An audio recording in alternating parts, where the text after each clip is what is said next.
What's going on, Seville?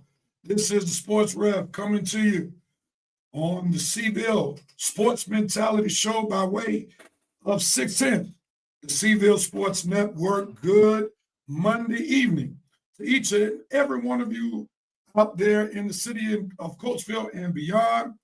We welcome you to another episode of the Seville Sports Mentality Show. If you don't mind, come on in, chime in, let us know that you're tuning in. And as you're coming in, please like the 610 Seville Sports Network Facebook page and subscribe to the YouTube channel. And we also need to add, follow us on Instagram. Good evening to those who are on Facebook, on YouTube, as well as those who are on Instagram. For those on Facebook and YouTube, feel free to post, and your post may find itself on the screen. Unfortunately, Instagram, we can't see your comments, but feel free to comment anyway.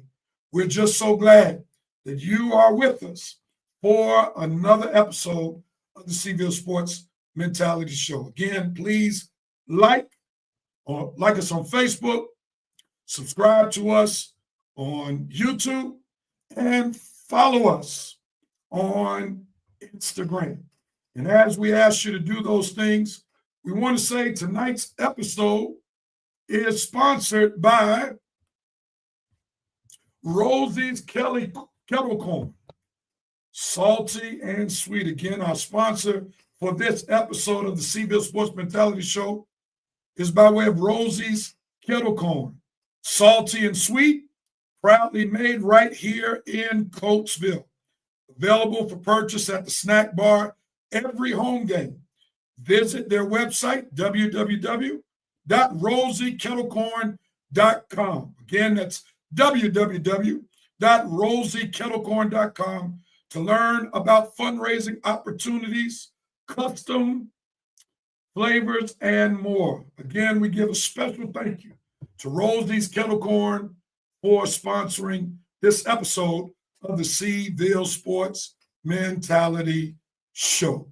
All right, as we normally do, we now prepare ourselves as we keep this train moving for our cash check-in, and we're glad to have a sponsor for our cash check-in on tonight. Our sponsor is Tanya James. Tanya James of KW Keller Williams Real Estate. And if you need some home needs, feel free to call her at 610-470-6167 or on her office phone 610-363-4300 or email her at tjames@kw.com. Again, we want to thank Tanya James of Keller Williams Real Estate for sponsoring today our cash check-in. So if you don't mind, come on in and check in as we have our cash check-in. This is the time where any person can tell us that you're tuning in.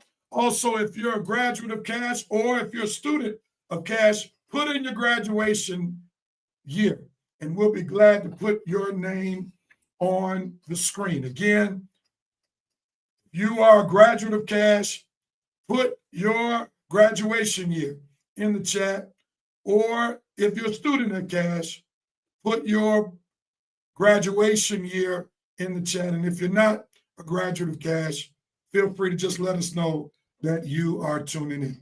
And we want to thank, again, Tanya James for sponsoring tonight's cash check-in. And hopefully we'll have somebody check in at some point. Nevertheless, we're going to keep this train moving. We're going to keep this train moving. And on tonight, we have a great show lined up for you. We'll have Principal Chenger and Athletic Director Lisa Luciani, who will be interviewed or have been interviewed, and that interview will be shown on today or on tonight. And also we have two of our senior football players who've been major contributors to our football team's success, Josh VanOrden and Terry Wiggins. So look forward to seeing those interviews during our show on tonight. As we normally do, we like to show what we call Red Raiders respect. We want to pay homage, show some respect to those athletes and teams that have done a remarkable job from last week to this week. So if you don't mind, let's check in and see who we're giving Red Raiders respect to this week. Here we go.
Seville, show some Red Raiders respect by sending up some hearts, sending up some likes for those talented athletes and our football team who we are showing Red Raiders respect to. Again, we're showing Red Raiders respect to our undefeated Coatesville football team, ranked number 2 in District 1 of 6A PIAA, and now, according to on3.com, ranked number 12 in the state. We got to show Red Raiders respect to the defense who shut out Henderson. They were pressuring Henderson's quarterback, like Lionel Richie once saying, all night long. Also, we're showing Red Raiders respect to sophomore Sage Bradshaw, who had 1 rushing TD and an interception versus Henderson. We're showing Red Raiders respect to Andre Watson Jr., who had a total of 159 yards, 2 TDs versus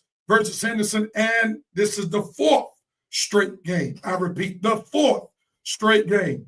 He has had 150 plus total yards. Also, we're showing Red Raiders respect to that Penn State commit, senior Terry Wiggins, who had 1 receiving TD, forced fumble, and a fumble recovery against Henderson. Also, we're showing Red Raiders respect to Natalia Karate. If I messed up her last name, please, I apologize. She had a hat trick, scored 3 goals against Oxford. Also, we're showing Red Raiders respect to Natalia Hansen, who had 2 goals in that same game against Oxford. Also, we want to show Red Raiders respect to senior Carson Holmes of the Coatesville golf team, who on today tied for 7th in the Chestnut Golf Championship, and he's made the cut to play next week. And also, we want to show Red Raiders respect to junior Anna Parker, who tied for 10th and made the cut in the Chestnut Golf Championship amongst the girls. So we show them some love and some major respect, and we continue to wish all our Coatesville athletes and teams the best. All right.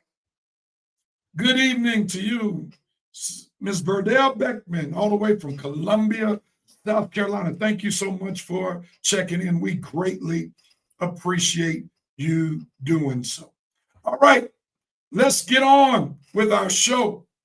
And we're going to have the honor to watch Principal Brian Chenger and Athletic Director Lisa Luciani on tonight. If you don't mind, before I play this pre-recorded video, could you please share this broadcast? Like this broadcast.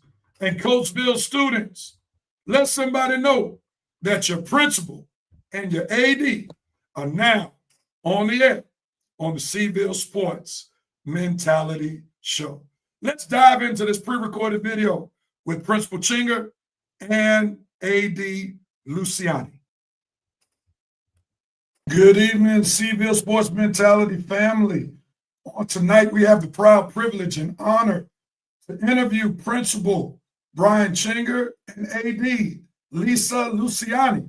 We are so grateful to have the both of you all tonight. And if you don't mind, Seville Sports Mentality family, send up some hearts, send up some likes for your principal and AD on tonight. Good evening. How are you both doing? Good. How are you? Fantastic. Thank you for having us. I'm doing great. And thank you all so much for making the time to be here on tonight. I can see by your facial expressions that it's all the way up in Coatesville, especially with this football team being 7-0. Principal Chenger, let me start with you. What does it mean to you as the principal to see Coatesville's football team sitting at 7-0, giving the community such a memorable homecoming? You know, Rev, I'll tell you this. Whenever your football team starts off with such success, it really changes the climate and culture, not only within the community, but just in the building. It makes a drastic difference. So it's a great thing. We just finished up homecoming, and we brought the pep rally back into the building for the first time in quite a few years, and it definitely has a positive impact. And what's more impressive is the students who are playing on the team. They're all very well-respected, good kids who are making good decisions. So it's nice to see them having success on the field as well. With the team's success, Principal Chenger, could you feel a difference between this homecoming and other homecomings that you've been a part of since you've been principal? Well, fortunately, Rev, Coach Ortega and his staff always do a phenomenal job, on the field with the on-the-field success. And he puts a lot of time and invests in our student athletes to make sure that he's putting them in the best position to be successful on and off the field. So, it's very similar to years in the past. I mean, you go back a few years ago when he had a number of runs there. It has that same feel. But as many people know, we have an interesting couple weeks coming up here, and our kids are going to be ready. And I know Coach Ortega and his staff is going to make sure of that. Sounds like you're ready to give the coaching staff and the team a pep talk about the 2 games coming up against the 2 Downingtowns. Yeah, they won't need a pep talk. They'll be ready to go. Just their internal motivation will get them to where they need to be for the game, for sure. All right, Principal Cheng, I got to thank you so much for getting AD Luciani in this interview today. We've been trying to get her on the screen since last basketball season, and it had to take your push to get her here on tonight. So thank you so much. It's so good to have AD Luciani with us on today. AD, we know that the football team is 7-0. What do you think has been the key for the team's success? I think all of their off-season training has definitely helped. They did morning workouts last year in the weight room. Their spring ball, they were nonstop on those fields. They were having coaches go through and making sure that their grades, their expectations and requirements were all prepared and ready. And I think that every week, they just look how they can better themselves and prepare themselves each week for each of the opponents. And they just have kind of really put so much time and effort into all of the kids to make sure that they're on top of what they need to do on the field and off the field as well. Good stuff. As the athletic director, how do you support a program that's drawing so much attention while keeping the focus on student athlete development? I really just try to ask them how I can help. If coaches come in or if there's interview people, we try to work around the coach's schedule. We try to work around the kids' schedule. At the meantime, I think I've built those relationships with all of our athletes to remind them what really does come first, which is, the academic piece, and just help guide them through, any navigations they might need to continue that success, whether it's within the Coatesville grounds or whether it's further and later amongst coaches, and remind them what it looks like to, walk into a room with some coaches or other players, or how to act at the end of games and things of that nature. So you mentioned about coaches coming in, and this is a great time to be a part of Coatesville sports.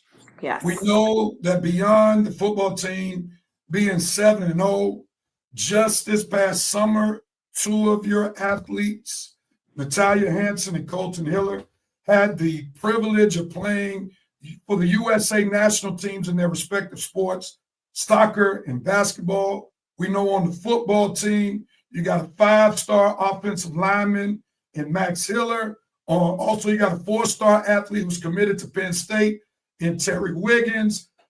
How does it feel, and I'll start with you, Principal Chenger, to get all of this attention, not just in football, but in various sports, and be able to see prominent coaches from big-time schools gracing the hallways of your school? Rev, I'll tell you, you're talking 2 of those 4, 2 of those 5 are at the intermediate high school. So I can tell you, now they do share a class, with us at the senior high school. But, I would say all 5 of those students, they're very humble. They come around, through the building. Other than, obviously some of their physical characteristics with the Max and Colton, as far as their physical stature, they're humble and they carry themselves accordingly. They really do a nice job. And I'll tell you, one of the things that I love about each and one of those students is they are role models, and they know that for our younger students in the district. And they really take the time to address the younger students when they see them. They put their academics in front of their athletics. I was just in a class this morning, an AP course with Natalia, and she's in there. She's a great classmate. She's a great teammate. And same thing with Jillian, Max, Colton, and Terry. They understand the importance of what they're doing for our community beyond what their future holds for them. They understand that they are role models for our younger students in the district, and it's great to see that. You have a good sports program. You got a great football team right now. Basketball team is primed to have a great year. And also, you just mentioned about these other players. Principal Chenger, how do you encourage balance, especially with your athletes, between excelling in athletics and performing in the classroom? Well, Rev, and I'll tell you, and Lisa can attest to this too. We started, and that question automatically makes me think back to a sports camp program, and I should say now it's even grown beyond that. What we do for our summer camps for our younger students in the district, it's all about connecting students to school. And the younger you can start that, it gives them life lessons and life skills that these students, any student who's a student athlete, that they get these skills and this skill set that they can carry not only on the field, but off the field and beyond high school, beyond college, beyond hopefully professional experiences for some of these young people we're talking about. But it was really setting themselves up to be successful in life, because they have to find that balance. And it's one of those things that's ingrained in student athletes, that they have that time management piece that's built into their schedule that they have to do, or else they're not going to be on the field. So they find a way, as they're from elementary school through middle school through high school, to hopefully be successful not only on the field, but more importantly off the field and throughout their lives. Thanks for sharing that. AD, beyond football, several other Coatesville athletes and teams are excelling this year. In your opinion, what's driving this momentum across the sports?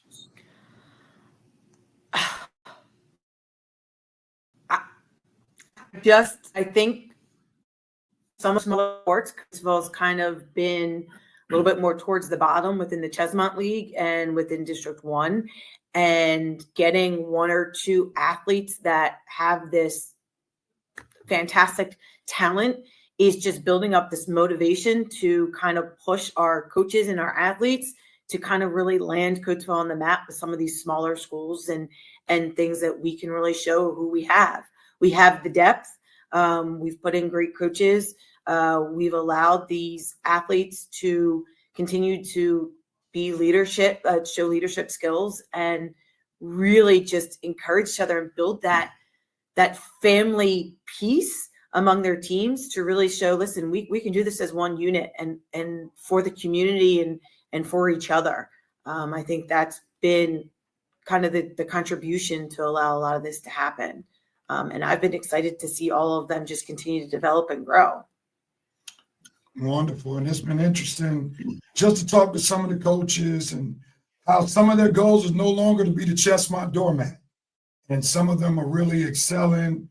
And matter of fact, on today, the golf team has several persons going to qualify for the Chesmont Championship. And we wish Coach Castaldi and the golfers great success on today. And he would tell me to tell everyone this has been his best season ever as a head coach, for he had a winning record.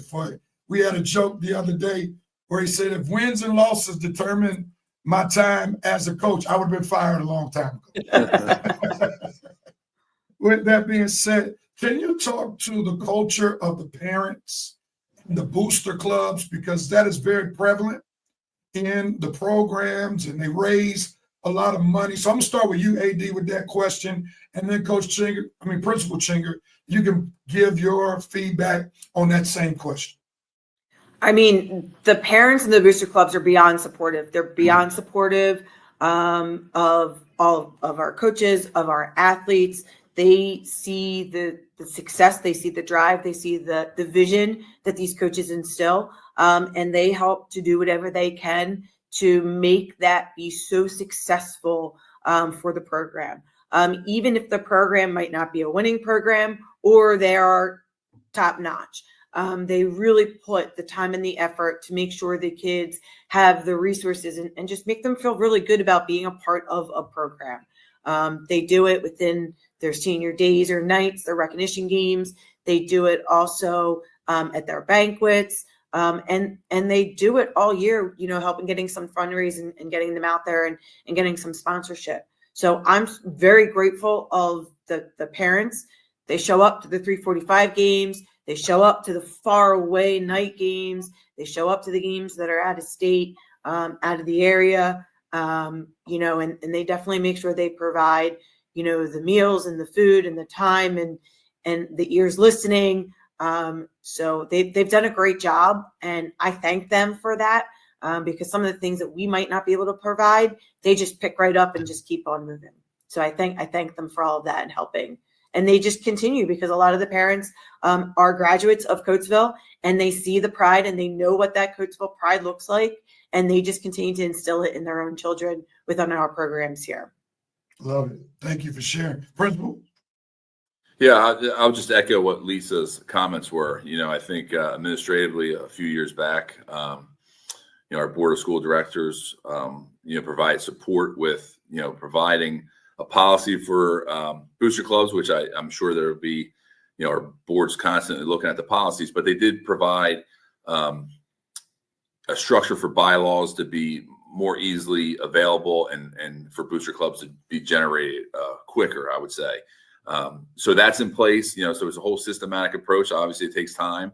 But yeah, I mean, it's a passion, it's a passion for our parents to make sure that they're getting involved and to be able to provide our student athletes and our teams with any extras or any other, an additional layer of support, whether it's feeding the team the night before, all that. And really what it's doing is it's creating opportunities for students to connect with each other and for community members and to, again, keep them in the right direction and make sure that they're growing as a team on and off the field, which is great to see. I've had the opportunity to basically meet almost all of the coaches.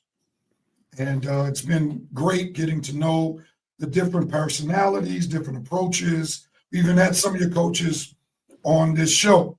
So I'm going to ask this question. I'll start with you, Principal Chenger.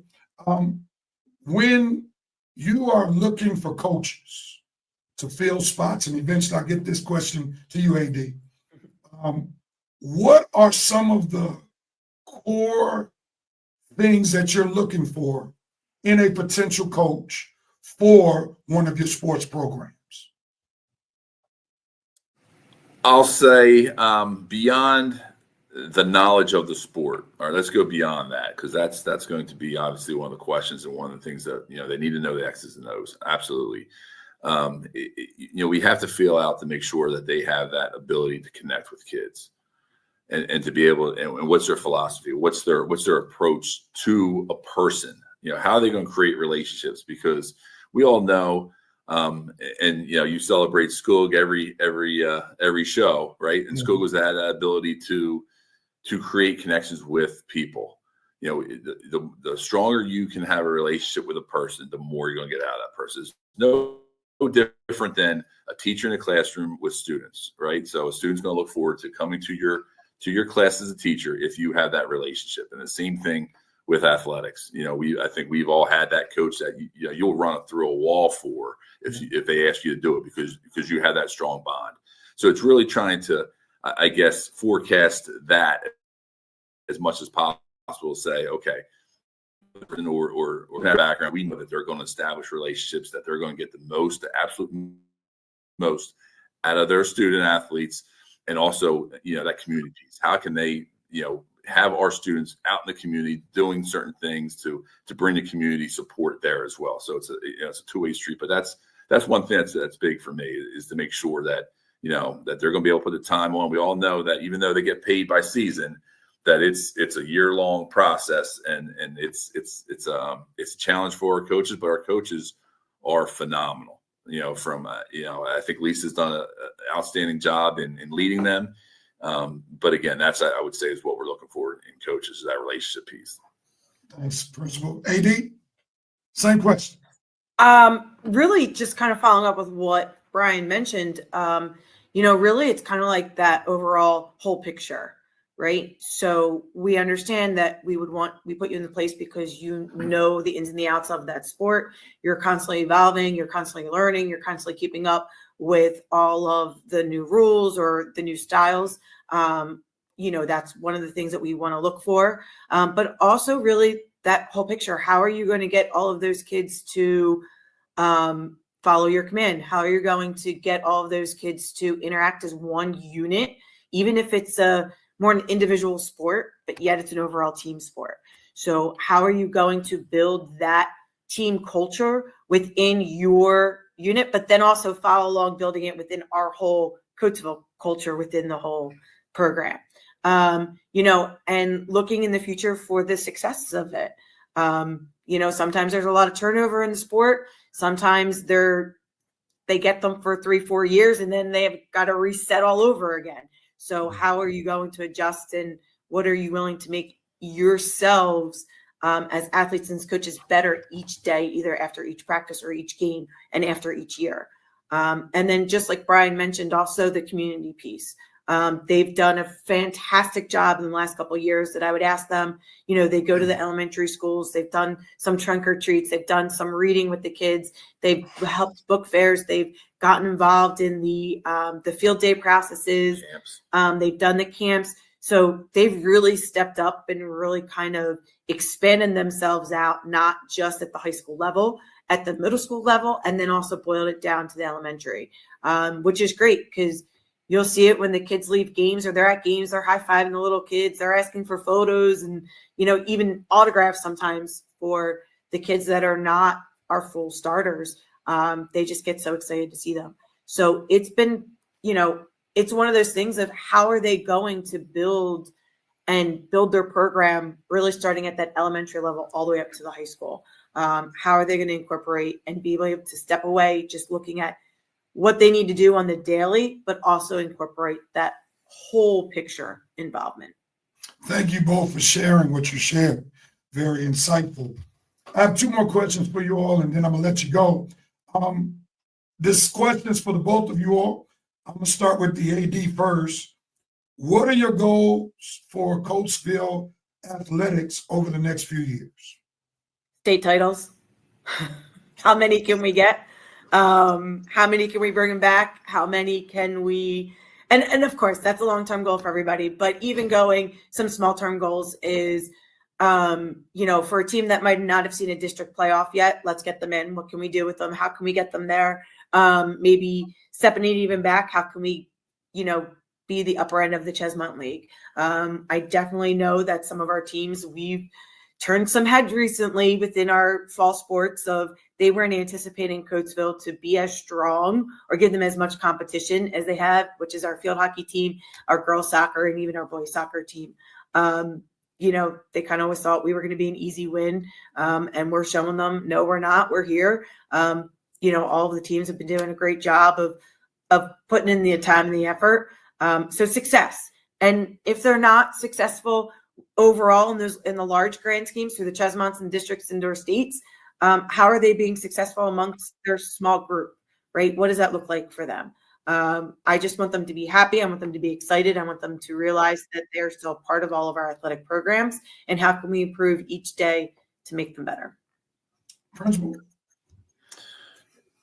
100% state titles and league and district titles are phenomenal to have, but like Lisa mentioned, I think it's success. You want students leaving your program, whether it's a team, your school district, or whatever it may be, ready to take that next step in life with the skills, ready to take on whatever life throws at them. And Lisa and I, and as well as you, Rev, and know that the life challenges are going to come your way, and hopefully we play a small piece in this in preparing our students to take on those challenges when they're thrown at them. That being said, I've always liked for it to be a system, not just a high school athletic program, but just a system. And Lisa also mentioned this earlier, just coaches who understand the importance of aligning elementary students' involvement in a program that then they go to middle school, then they come to high school. And I think the more we're able to establish that, the better off that not only the high school program is going to be on the field or on the court or whatever it may be, but also once they leave school, they're going to be prepared for life. And I think that's where, again, athletics comes in play, where not many other places, can provide, the extension to the classroom that athletics does. Love it. Love it. Here's another question, and I just lied to you. I got a question after this one. Okay, so please forgive me. All right. If you could describe this year's athletic department, particularly when we're talking about the fall sports, how would you describe it in one word and then explain why? So I'll start with you, AD.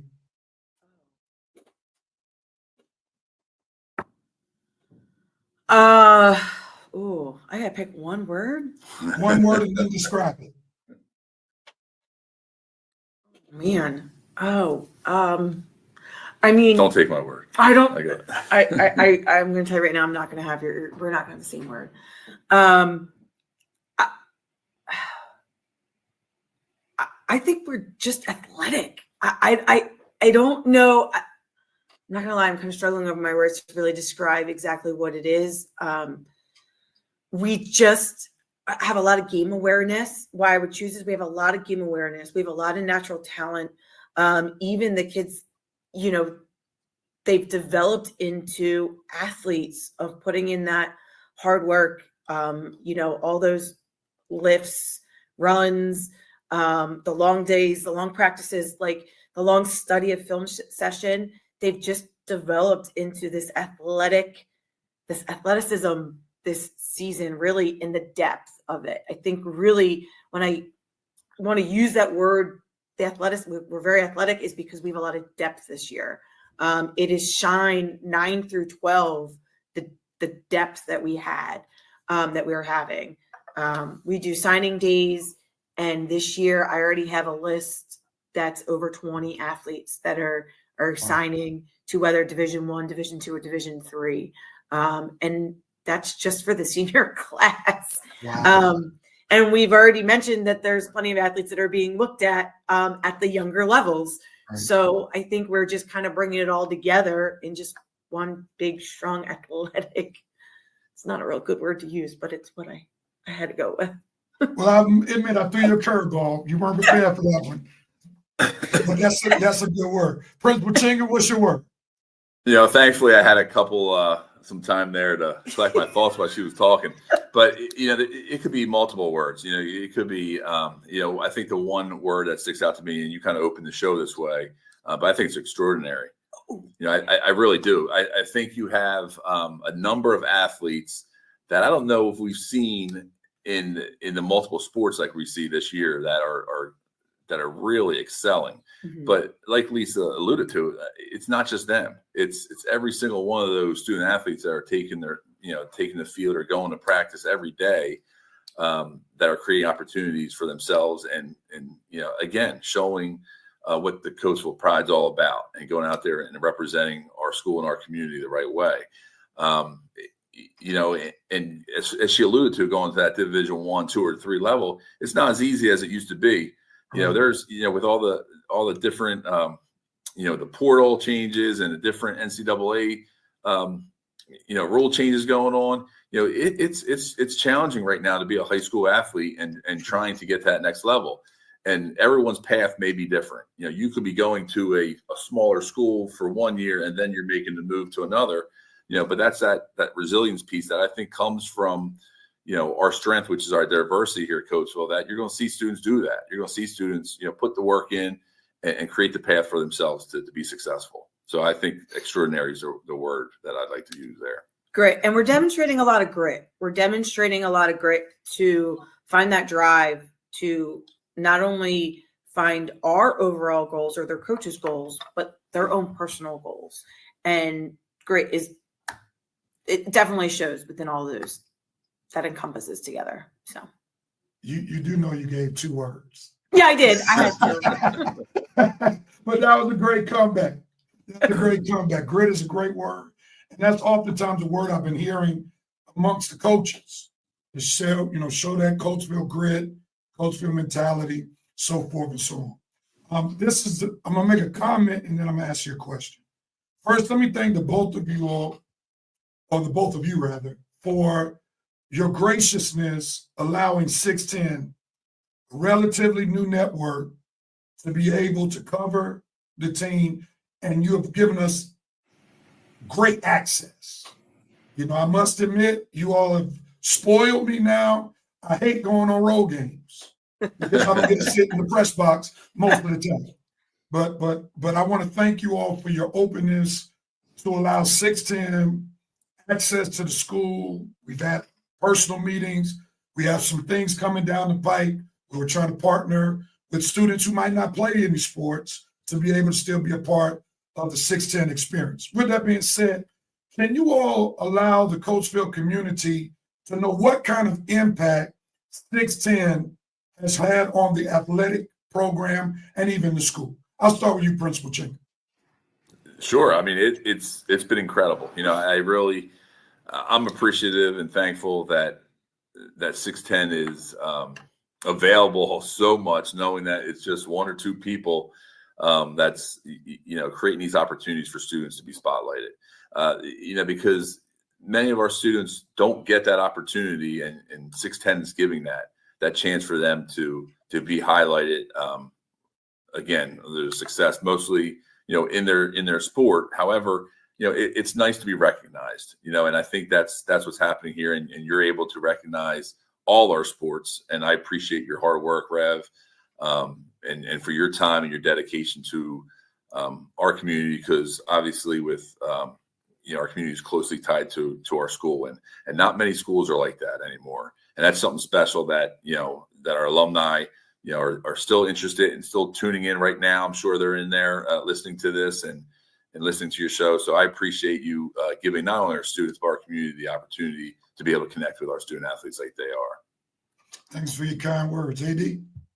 Yeah. I mean, when you guys had approached last year during the winter season, and we're going to focus on some basketball, boys and girls basketball. And then I mentioned to you the other week, I turned around and you guys were more events than I was at, or just about the same amount. And it went from 0 to 1,000 for you guys.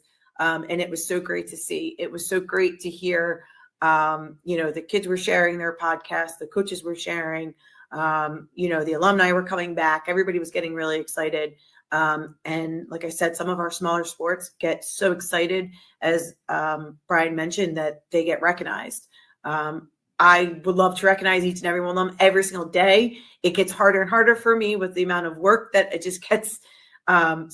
You help me out a lot, help us out a lot by continuing to get all of our kids out there, to really recognize the small things, the big things, the overall things. So it's really appreciative, and it just gives, I'm giggling because last week somebody sent me a text and they were out of the country and they wanted the link for the football game and they wanted to follow up, and they listened to the 610 sports radio as well. So it's just amazing to see how far you guys have reached, and how, you know, strong of a community that we have, because they want to continue to listen, whether their kids are still in our school or not in our school or graduated or they were once an alumni. So it's pretty cool. And you guys have reached a really large variety of individuals, and it has helped us grow and helped you grow. And I'm glad for the partnership and excited to continue to work with you guys.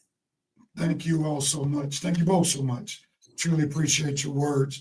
I'll let you all just give final comments in terms of make a pitch to the Coatesville community on why they should be supporting Coatesville sports as a whole.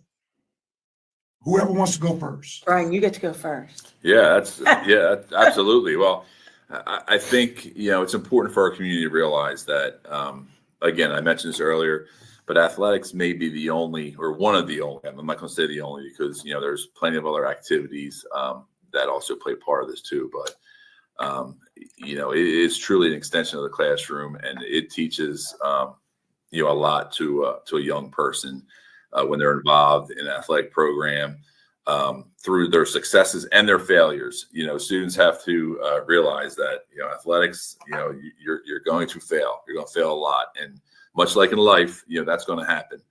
So it means a lot, whether it's joining a booster club or just coming to the game and supporting, students and our coaches, just to recognize their hard work and come out and hopefully bring our community together, enjoy each other's company for a Friday night, a Thursday night, a Monday night, a Saturday afternoon, a Saturday morning, whatever it may be.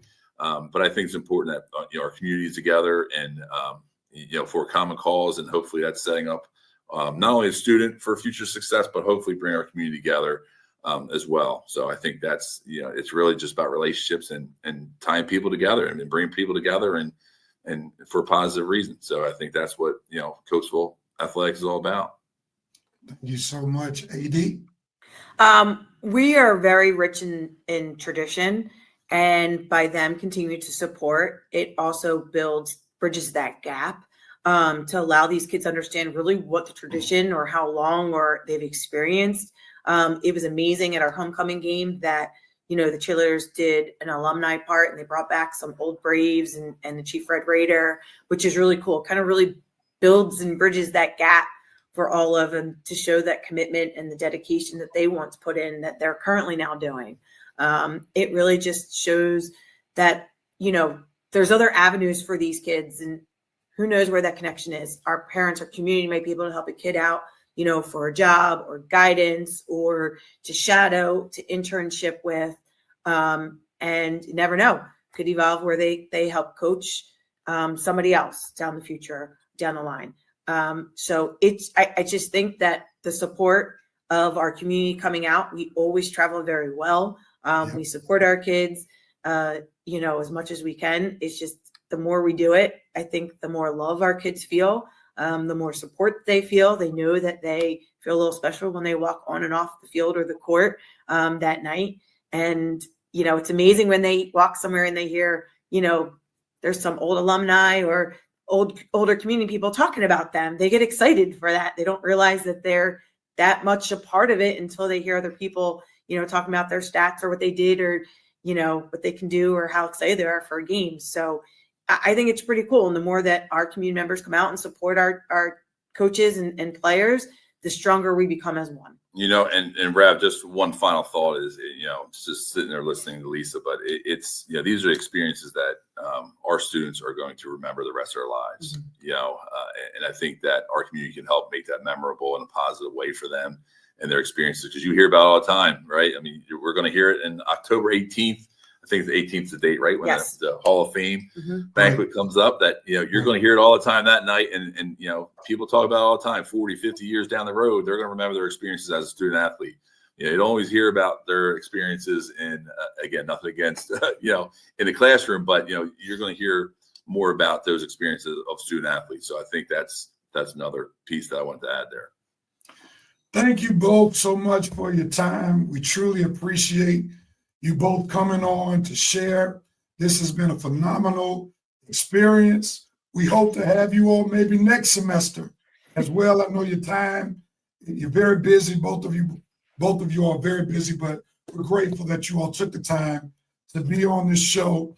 And I want the Coatesville Sports Mentality Show family to show some love to Principal Brian Chenger and AD Lisa Luciani. Thank them so much. Send up some hearts, send up some likes, and 610 once again. Thank you both for your time. Thank you. Rev. Appreciate your time. Thank you. My pleasure.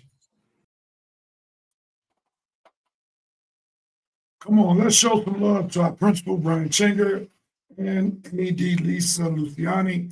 We greatly thank them for taking the time to be interviewed and to talk about the sports programs at Coatesville and to put special emphasis on the undefeated season so far that our football team is experiencing. As we had our interview, we talked about coaches, and today is National Coaches Day. Today is National Coaches Day. So if you don't mind, let's show some love to all of our coaches, especially here in Coatesville. Also, if you had a coach growing up and they're no longer coaching, but they made an impact on you, come on and show some love. And we want to show this image just to show some National Coaches Day love. And on behalf of 610 Sports, Seaville Sports Network, we would like to thank all of the coaches for their time, passion, and commitment to our athletes. So again, we celebrate all our coaches for all of the hard work and sacrifices that they make to impact our young people in particular. All right. Also, again, we want to thank Rosie's Kettle Corn. Rosie's Kettle Corn for sponsoring this episode of Seaville Sports Mentality Show. Salty and sweet, proudly made right here in Coatesville. Available for purchase at the snack bar every home game. Visit their website, www.rosiekettlecorn.com. That's www.rosiekettlecorn.com to learn about fundraising opportunities, custom flavors, and more. Again, it's a very special thank you to Rosie's Kettle Corn for sponsoring this episode of the Seaville Sports Mentality Show. All right, that's one interview down, one more to go.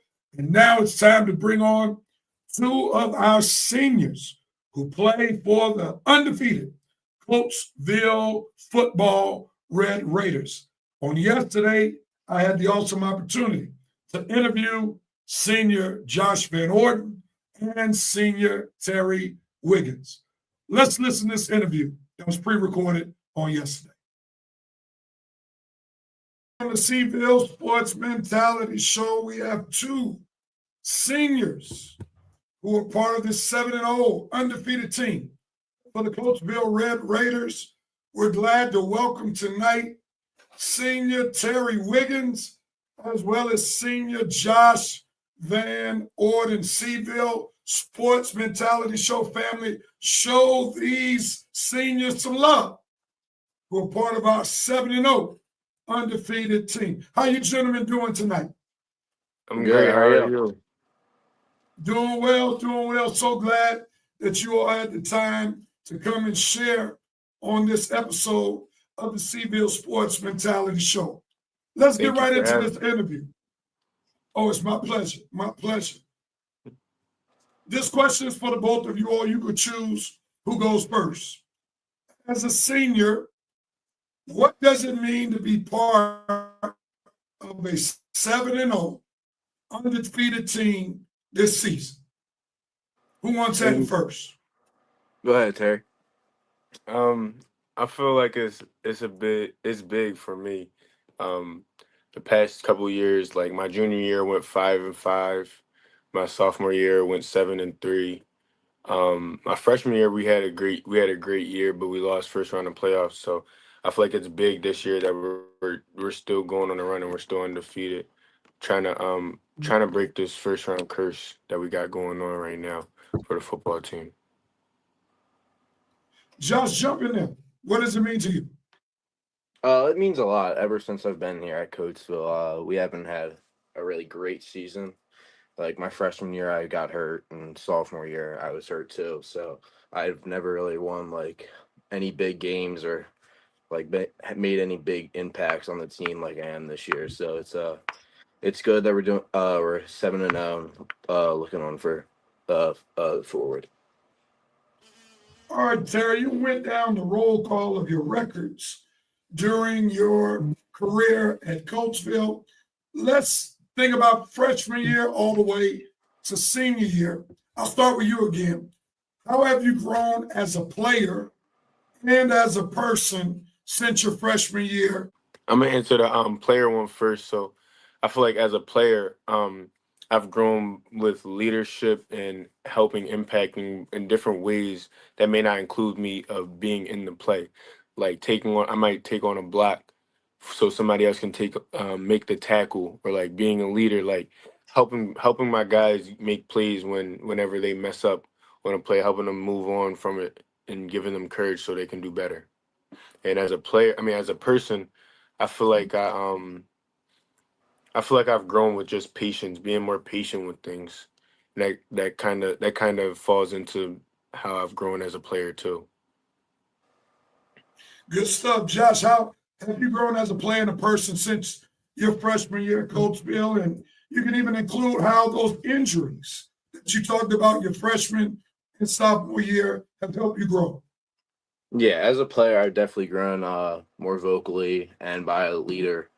This year, I was called a captain, so it's a big role on the team. So I have to be like the backbone of the team and helping everyone out when they do something good or do something bad when they miss a tackle or whatever. So just being more vocal this year, and then as a person, I think just coming to practice every day, just working on everyone's accountability and discipline, just betters me as a person every day. Good stuff. Good stuff. So let me ask you both this question. I'll start with you, Josh. Who has been the most influential person in your football journey and why? I would say my dad. He's always pushing me to go out there and play my best game, and even off the field, like making sure I have my highlights up. I'm posting on Twitter. He's just always there to help me on the field and off. That's good stuff. Shout out to Mr. VanOrden. Terry, same question to you, man. Who's been the most influential person in your football journey and why? With me, I have a couple. I have two older cousins with the name Devin and Wesley Lyons. They both played Power 5 football back in the day. My older cousin Devin played at Ohio State, and my other cousin Wesley played at West Virginia. They were just like role models and like people that I looked up to when I just started playing football. I used to go on YouTube and try and find their highlights, look them up all the time, and like they were just like I said, they were just my hero. So I feel like that's one person that like was a big influence on my football journey. And the other person I would have to say is both my parents. They're both very supportive, and like my dad, he goes out his way, he brags about me all the time to like his friends or like on social media and stuff. Like it just shows I love seeing how happy I make them with this journey of football, so I continue this journey for them. That's good stuff. Big shout out to the parentals, for sure. All right, now, I got to ask y'all this. Did you all see 7-0 coming? Come on, be honest with me. Did you see 7-0 out the gate when you all started training camp and this season? If I'm gonna be honest, honestly, no. We had this offseason, it was shaky. Like I knew I didn't want to have as bad as a season, and I feel like everybody else, we all realized how bad of a season we had, and we need to change things. So we all started working together and working harder than we've worked before. But then we had a scrimmage at Wilson, and the scrimmage didn't go our way at all. There was a lot of I don't even know how to put it. There was a lot of just like we were just playing bad as a team. There was people that were taking accountability, including me. So I feel like after that, I honestly didn't think that I would see us being 7-0 right now. So to answer your question, no. Josh, are you going to be honest with me? Did you see 7-0 coming? Yeah, I don't think any of us saw 7-0 coming, but I think in the summer, I knew we were going to be a different team with, we started those, or not in the summer, in like the winter and spring, we had those 5 a.m. workouts. So that really powered us on our accountability and discipline. And I just knew something was going to be different about this team, though. Nice. So what was the turning point moment in the off season or this season to help you realize that this team right here has the potential to be special and do something big? I know, Terry, you mentioned about the scrimmage. Was it the scrimmage or something after the scrimmage or something before? I would say, but going into that scrimmage, we were already building on our chemistry. So our chemistry was very good. We going into this year in general, a lot of the seniors, not only the seniors, but a lot of the seniors go out a lot. We all spend a lot of time together. We spend a lot of time with the younger guys too, the sophomores, the juniors, and we just spent a lot of time together. So our chemistry was good. But I feel like the turning point was after that Garnet game. We realized how good we played together, and we realized like if we keep playing like this, then we can be something special. I feel like that was our turning point right after the Garnet game. Same question for you, Josh. Yeah, like I said, we had a great off season, and everyone really came and worked out hard. We had fun while doing it too. So, and also on that team bonding point, we all played since we were younger at CKR, so we all obviously know each other. So that's really helping us this year. Nice, nice. So let me ask you this. What has been the key or keys to this team's success so far this season? I'll start with you, Josh. I think us just staying together and playing as one team, one unit, on both sides of the ball. Last year our chemistry wasn't really there. We were all falling apart halfway through the season, and I see something different in this team this year. So help me understand more. What is different about this team that you believe the chemistry will keep on coming versus last year's team? I think all our kids' attitudes, they all love showing up and working hard. That's what's different from last year. Nice. Terry, what's been the key, in your opinion, to the team's success so far this season? Like Josh said, like all of us being more together. I feel like since Coach Vinny came back to Coatesville last year, he's been preaching that we're a team, we're in this together, and basically preaching that this is our team. Yes, they're the coaches, but the players are what make the team. So once we realized that, we got to come together more on things, and like at times we got to stop talking at each other and start talking to each other. It's not about it's about how you talk to your teammates. Like nobody just wants to be getting screamed at by their other teammate or by a leader. So, and I know I wouldn't want to listen to somebody that's just screaming at me. So we realized how we just got to calm down. We just got to come together, just take deep breaths and just go out there and play the game that we know how to play together. So communication has definitely been key, or effective communication Yes. has definitely been key. Good stuff. Now, both of you play a lot of snaps. Yeah. You both play on both sides of the ball. You're both key players Yes. on both sides of the ball. So I want to ask you this question. How do you mentally and physically prepare to compete on both sides of the ball every game? I'll start with you with that question, Terry. I feel like we mentally, I go into the game. I know I love watching film, so I know I'm watching film. I'm watching what the opposing team offense is giving me, how aggressive they are, how physical they are, like just some tendencies of the game. Same on the other side of the ball. But so I feel like mentally I get prepared by just watching film, and like I know going into that week is going to be a big week because every game is a big week. So I know going into that game, like I know I'm going to have to get a lot of snaps, play a lot of offense, play a lot of defense, do whatever that helps my team win.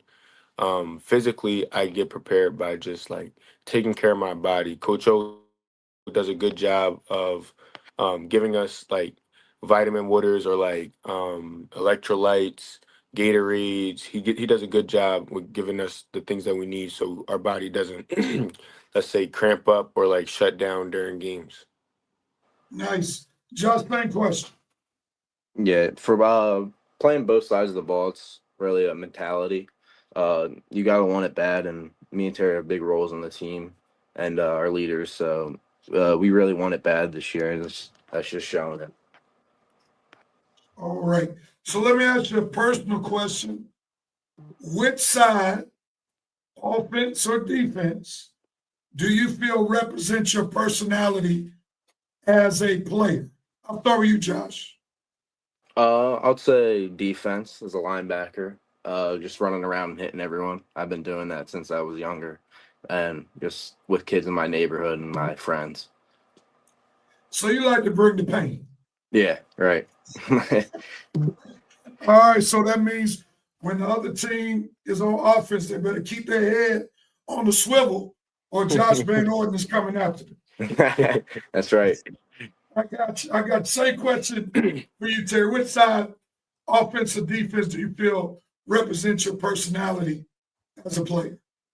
Honestly, I feel like for me it's kind of hard. I feel like my best trait is my athleticism and versatility on the field. So honestly, I can go with defense because I feel like I can.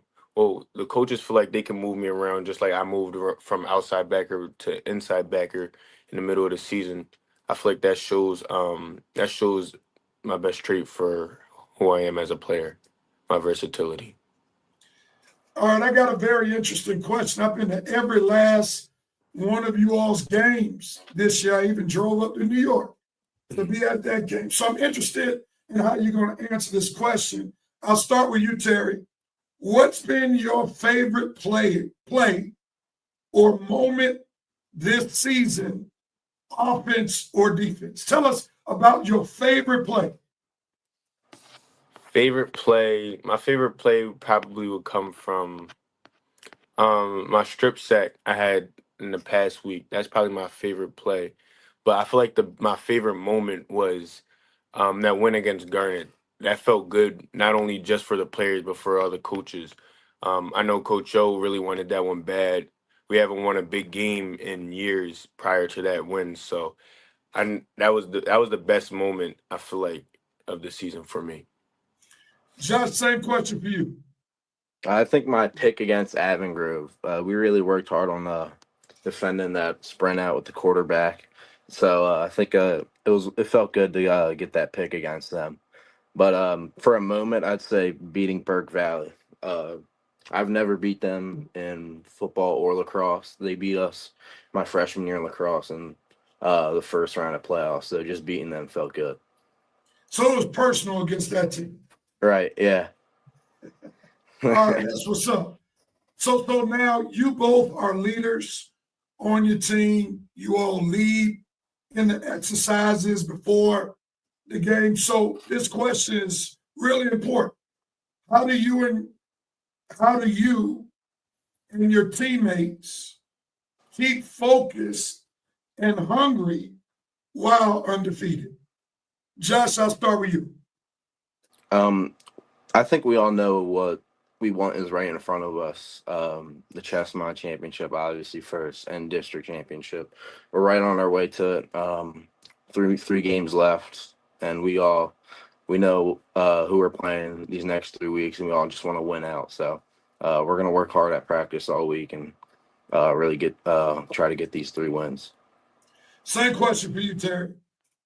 Like Josh said, we know what's out there for us, and for the seniors, I feel like the seniors played a big role in it because, especially the guys that got brought up on that JV varsity team that freshman year, we were all a part of the journey from our freshman year to our senior year. So we were on the good team, then the bad team, then the bad team. So I feel like those last 2 seasons we had with my sophomore and junior year, it makes everybody, like the seniors, more hungry. So it makes us hungrier for what we want. And like Josh said, we know that the first goal is the Chestnut Championship, and then we want to win that district championship.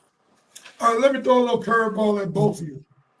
So I know growing up as an athlete, there were players that I used to try to emulate, especially if they played my same position. I was a basketball player. So I'll start with you, Josh. Who are some of your favorite football players that have helped shape you as a player? On the defensive side, I'd say Bobby Wagner. He was the middle linebacker for the Seahawks back then when they had Legion of Boom. And then on offense, I'd say Marshawn Lynch. His toughness, I used to love watching him and his highlight tape. He was a really tough player. So I think just that's what I got from him. So you telling me you all about that beast mode? Yep. All right, man. It's clear that Seattle was one of your top teams. Yeah, You I mentioned told 2 you. Seattle players. All right. Terry, same question for you. Who are some of the players you look up to? I want to say for when I was young, going into high school, I was getting recruited by LaSalle College High School, and that's back when Abdul Carter was on the team. So I was watching him a lot. Because honestly, I thought I was going to end up at LaSalle, but I was watching Abdul a lot, watching how he moves because I knew he was one of the best players in the state. And so I was watching him, and then somebody that I actually looked up to that was my favorite player was Troy Polamalu. Like I said, I'm a Steelers fan, so I always loved watching Troy. His instincts, just the way that he used to fly around the field, just made me like want to be just like him when I played. So it sounds like you're kind of a roamer because that's what Troy did. He roamed all around the field. You never knew where he was going to line up. So you like that flexibility to be able to roam. Yes, that's when I said I feel like my best trait is my versatility because I feel like I can line up almost anywhere on the field. All right. So now you got to help people on this side of Pennsylvania understand how you became a Pittsburgh Steelers fan when you're clearly in Philadelphia Eagles territory. So help Coatesvillians out on how one of their star players has betrayed the Eagles and it's all about that black and gold on the west side of Pennsylvania. Talk to us. For me, it's honestly an easy choice. Both of my parents were born and raised. Well, my dad was born in New York, but my dad was raised in Pittsburgh. My mom was born and raised in Pittsburgh. So I've probably been to the city of Pittsburgh more times than I've been in the city of Philadelphia. So I've always been in Pittsburgh. I've always been around Pittsburgh. I've always watched the Steelers. That's all I've known for football was the Steelers. So that it kind of came pretty easy to me. All right, so you mentioned Troy. Who are some of your other favorite Steelers? Um, Ryan Clark, Jerome Bettis, Ryan Shazier, Martavis Bryant, Antonio Brown, Le'Veon Bell, Ben Roethlisberger. I have a very long list. I can Um, tell I you. I can I tell you. used to watch the Steelers a lot when I was younger. All right, so you bleed black and gold. It's Yes, pretty yes, obvious. So yes. ain't nobody from Eagles territory gonna be able to turn you around to become a Definitely Steelers not. fan. Definitely not. I like the Eagles though. I definitely like the Eagles. They're one of my favorite teams. I always tell people I like the Eagles. I just don't really like the fans. You know how cocky the Eagles fans get. Yeah, they're a different breed of fandom in Philadelphia, for sure. Yeah, So Josh, I learned before we did this interview, you are an Eagles fan. How did you become an Eagles fan? My mom is an Eagles fan, and then but actually my dad and my brother are Cowboys fans, so it's really a house divided. But I just followed after my mom. So how did your mother be able to win you over to be an Eagles fan and you have not crossed over to Jerry world? Ever since I was younger, I'd always watch the football games with my mom, and she's always hyped. She loves football. She's always screaming at the TV when they make a big play. So just being around her watching the games. Now I got to ask you this, and if you're not privy to share this information, it's cool. Does your mother ever throw jabs at your father and brother talking about how the Cowboys haven't won anything since 1996? And that was my freshman year in college. Yeah, she'll make jokes here and there just to piss them off, like especially when they play them. But yeah, she'll just make jokes the week they play them. All right, that's some good stuff. So let me just turn the corner right here. Terry, we know your next move is to play for Penn State. You've committed to Penn State. If you don't mind, tell us some of the other schools that recruited you and why did you land on playing at Penn State? Some other schools that recruited me. I would say Cincinnati recruited me pretty hard. Syracuse recruited me very hard. Kentucky, Boston College, Michigan State, Maryland. So those are just a couple of my of schools that were recruiting me hard that offered me. But I landed at Penn State. Honestly, it was like a family decision. Going through the recruiting process, it was pretty stressful. And and then one day I sat down with my parents, and Penn State was already the top school for me. It was a race between Penn State and Syracuse. Penn State was at the top though, and and my mom sat down. And she told me that she thinks Penn State's the best place for me for my future, even if my future doesn't isn't football. Just saying, like Penn State's the best place for me to go for football and non-football related. So she also threw in the academic piece. Yes. Yes. Okay. Tell us about your visit. Like, what is it about Penn State's facilities that really caused you to feel good about your decision? I wouldn't even say it's really the facilities. I would just say it's the love that I get when I'm up there. Talking to the position coach Dan Connor. Um, I used to hear stories about him all the time. Me and Josh's linebacker coach, Coach Will, talks about him like he was his hero. Our defensive coordinator, Coach Shane Mulhern, he talked about Coach Connor because he had a closer relationship with him. So like I just wanted to learn from the best, and he's a cool guy. He's really funny when you get to know him.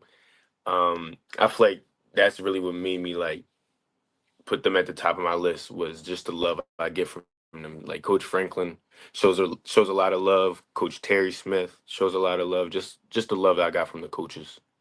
Now I gotta ask you this question. I know Coach Franklin's trying to get Max Hill. Yes. So is he trying to use the teammate influence to try to get Max to lean Penn State's way? Not too much. He does. He knows how close me and Max are. Sometimes he'll throw little jokes in there, but other than that, like he tries, but it's not anything like like crazy to where it's like, oh, if Max doesn't come, then you can't do this or whatever. It's like he throws in little jokes and here and there. All right. So Josh, you're a senior. So what's next for you? You mentioned earlier in the interview you play lacrosse. Also, you're having a wonderful season playing football. So what do you desire going forward after this school year? It really depends on what happens after this year for football. Most PSAC schools have been reaching out, so and they mostly offer after they see your senior year film. So what I do in college really depends on what happens after this year and if they reach out and offer me and whatnot. So do you have a strong desire to play college football?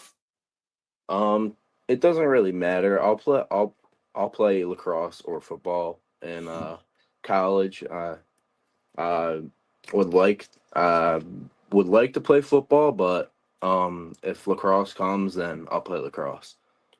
What is it about lacrosse that causes you to lean that way? I think your teammates bond in lacrosse is something different, especially in college. You make good friends off that. So I think that is why lacrosse is big. Okay.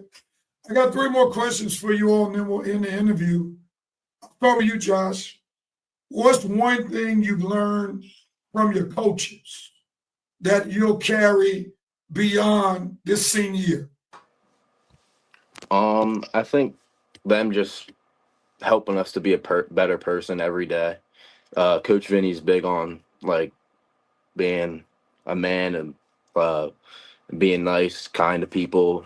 Anytime you see him, say hello and open doors for people. So they just kind of push to be a better guy every day.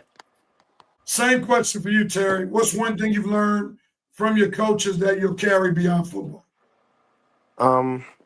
Like Josh said, with Coach Vinny, he teaches you a lot about how to be a man. But um, one thing I learned, I'll probably say, since my dad is on the coaching staff, I've learned just so much of how to be such a good human being. Like you be nice to people when good things happen to you, like having good karma in a way.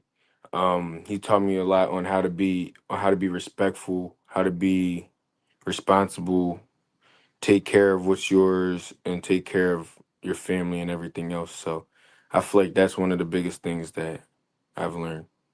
Nice, nice. Now, the Red Raiders fans have been there for you all this season. They've traveled. So I'll start with you, Terry. If you could say one thing to the Raiders fans, what would it be? Um, Thank you, but we're not done yet. So the mentality for us right now is districts or bust. We really want to get that district championship. The state championship is like the end goal, but the big goal for us right now is the district championship. I feel like we've all came together and realized like we have the potential to really win the districts and move on in the states. So I feel like right now the one thing that I can say to them is keep supporting, please. It means a lot to us. Sounded like you were telling the fans you got a lot more games to go to before the season is over. Yes, sir. All right. I love it. I love it. Josh, what's one thing you'll say to the Red Raiders fans? These next 3 weeks, it's kind of like round one of playoffs for us. So these next 3 weeks are pretty big for us, and we need everyone there to pack the stands because it helps us play better when we have people we have people in the stands cheering us on, and it's louder than the other people's fans. So it just really helps us, and we need everyone there throughout this whole season. Last question for the both of you. You all are in prime position to potentially do something that one other team in Coatesville history has done, and that's go to a state championship game. Matter of fact, your coach Vinny, who you both mentioned, was on that team. Yeah. So when you look back years from now, how do you hope to remember this senior season? I just want to leave a big impact. Obviously, being a leader, and knowing we have these next couple weeks, we know we want to win the Chessmon districts and whatever is after that. So leaving a big impact as being a leader and one of the captains on the defense is I want to leave my name here. Same question for you, Terry. Um, I feel like I want to remember this year just by going out like with a bang. Like I feel like we've let down the fans in Coatesville enough in the past 2 years. Well, actually three. Losing first round of playoffs for the past 3 years. So I feel like just bringing back the mentality and letting everybody know that Coatesville is still that powerhouse team that they used to be back in the day. I feel like that's the one thing that I want to remember this team about. All right, I lied. This is the last question for real. How does it feel to go back-to-back weeks playing Downtown?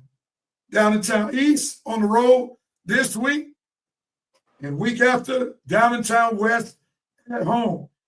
Does that rivalry fuel you all even more, especially with your undefeated record being on the line? Downtown might try to have something to say about it. What said you, Terry? I feel like playing those teams, it does fuel us on a lot.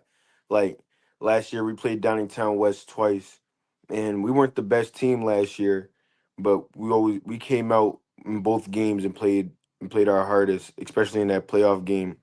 The second time we played them, lost by a touchdown, but I feel like we played a very well-rounded game. That game, we play our best when we play against those teams because we know a lot of those guys we've been playing against since flag or we played with for tackle or flag. So it's really like it becomes a real rivalry because they're right down the street. Played with those guys, played against them all your life. So we know what's out there. We know what we want. Same question, Josh. Yeah, growing up, my parents really pressed that to hate Downingtown. We always hated Downingtown in this house. So, and I know a bunch of those kids, played with a bunch of those kids growing up. So, and I've never beat them in high school football. So, these back-to-back weeks are really big for me, and I got to really focus in this week as a team.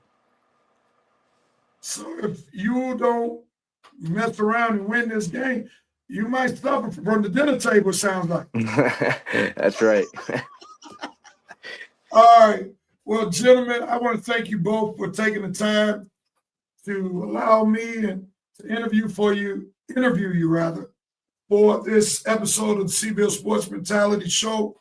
You both have done a phenomenal job on the field.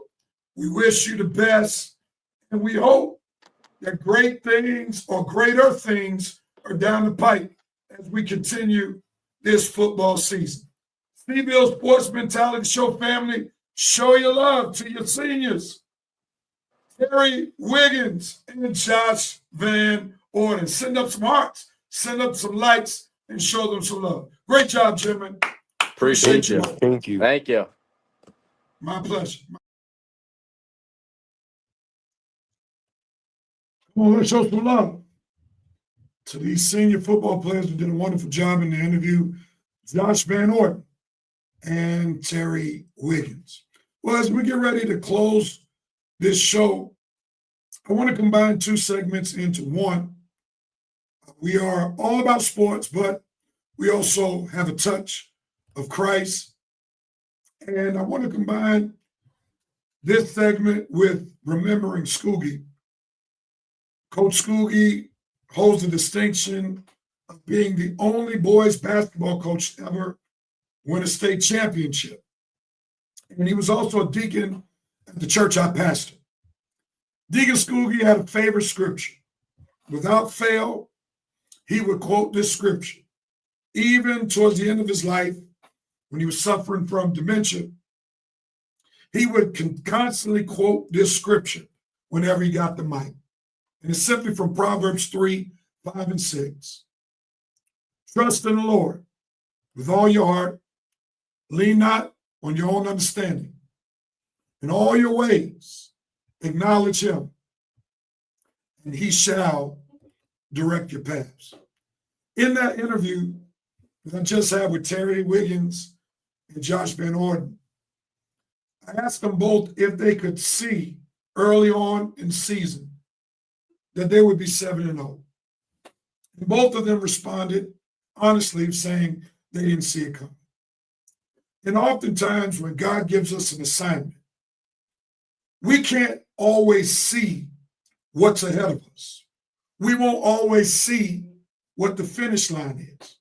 But this is why it's important on any journey, especially that God has us on.